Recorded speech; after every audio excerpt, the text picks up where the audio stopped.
been to the Olympics 3 times, and for the last 3 cycles, everything has just gone to plan. There's nothing, there's never been something like COVID-19, and it's always been something that we've planned so much. We've known for the whole 12 months where we're going to be, what we're going to do, what's our training like. Everything was just bang, bang, bang. They've just always been so smooth, and I think that's one of the things about Olympic qualification is it has to be so planned, so you know exactly what's going on, and that takes a lot of the pressure away because you know exactly what you have to do. Whereas this time around, it was like everyone was speculating that the Olympics was going to be postponed, but nobody actually knew. And then there's all these stuff going around in the media, and you didn't know what to believe. And I think this was one of the hardest parts. But for Sam, myself, we were actually going through a really tough time at that exact time. We were traveling a lot. Some of the results just weren't going our way.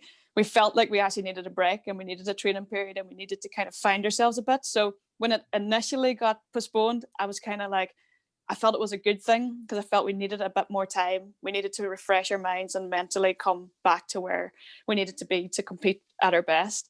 So in that way, at the start, I was like, okay, this is a good thing. We've got a bit of extra time. But then it was like, what's going to happen? And then when they finally made the decision, and I think it was a good decision to move it 1 year forward, it was like, okay, now we know where we're at and we can go at it. Now we can take a break because we knew that there was going to be nothing. So we were able to take that break. And it actually did us a world of good, I think, personally, but then we'd never imagined, events taking this long to get back again. And that was the hard part because it was like, okay, it's starting now, then it got cancelled. Okay, it's starting now, and then it gets cancelled again. And you couldn't plan. And for us, I know most sports are the same, like everything is planned so much that having to change it so many times, it's tough mentally because to keep motivated and like to always get on a high and then bang, like it was really, really tough. But now I think we've come to the point where we're nearly expecting just what like these things are going to stop, and then in January hopefully everything will start fully again, and that's what we're aiming towards, and that's what we're hoping will happen. So but I think the most important thing for sport right now is people to feel safe when they're there, and to feel safe playing and competing. So the last couple of months, we've obviously had a big training block. We've started as soon as we could whenever the lockdown restrictions lifted. We tried to get back into training. At the start, it was a lot kind of 1v1 stuff, but when we eventually got back on the doubles, we're allowed to train together. We've had like a big block of training. So for us, that's very unnormal to have so many weeks at home on court. But it's actually been a breath of fresh air in some ways. We've got a new coach from Indonesia, Davis, has come in. So he's brought a different way of training. And it was a good time actually for us to get adjusted to him and for him to get adjusted to us. But training's been going quite well. It's one of those things we are missing, the competitive play, just to see exactly where we are. And with everything being cancelled, a lot of the players in the centre would use league as a way to see kind of where they are with competitive play. So all that's been cancelled as well. So it's actually been quite tough recently to just be in our bubble in Ireland and to just train here. But it's something that we've just had to make the most of. And I think every player in the centre has been brilliant. They've stayed really positive actually for the last couple of months. So we have to be happy with how things have went.